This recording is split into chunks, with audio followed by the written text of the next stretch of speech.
আপনি যদি 5 ওয়াক্ত নামাজ পড়েন, মাত্র 5 ওয়াক্ত নামাজ, অন্য কোনো আমলও না করেন, আপনার গান শুনতে ভালো লাগবে না। ঠিক আছে কথা? আর নবী সাল্লাল্লাহু আলাইহি ওয়াসাল্লাম কোনোদিন কোনো পাপ করেনই নাই, তাহলে সমাজের এত জাহিলিয়াত তার কাছে ভালো লাগবে কিভাবে? এই জন্য তিনি হেরা গুহায় যেতেন। আপনি কি বুঝতে পারছেন কথা?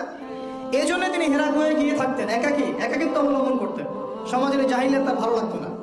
এক পর্যায়ে আল্লাহ রাব্বুল আলামিনের পক্ষ থেকে সেই কাঙ্ক্ষিত সময় চলে আসলো, রমাদানুল মুবারক, লাইলাতুল কদর। ওহী চলে আসলো জিবরাইল আলাইহিস সালামের মাধ্যমে। সূরা আলাক, ইকরা বিসমি রাব্বিকাল্লাযী খালাক, খালাকাল ইনসানা মিন আলাক, ইকরা ওয়া রাব্বুকাল আকরাম আল্লাযী আল্লামা বিল কলম আল্লামাল ইনসানা মা লাম ইয়ালাম। দেখেন, প্রথম ওহীটা কি কেন্দ্রিক আসছে? পড়াশোনা কেন্দ্রিক। আল্লাহ পাক কিন্তু বললেন না শিরক করো না, মূর্তি পূজা করো না, ব্যভিচারের কাছেও যেও না, তোমরা একে অপরকে হত্যা করো না, পর্দা করো, যাকাত দাও। আছে প্রথম ওহীতে কি আছে? পড়ো পড়ো পড়ো।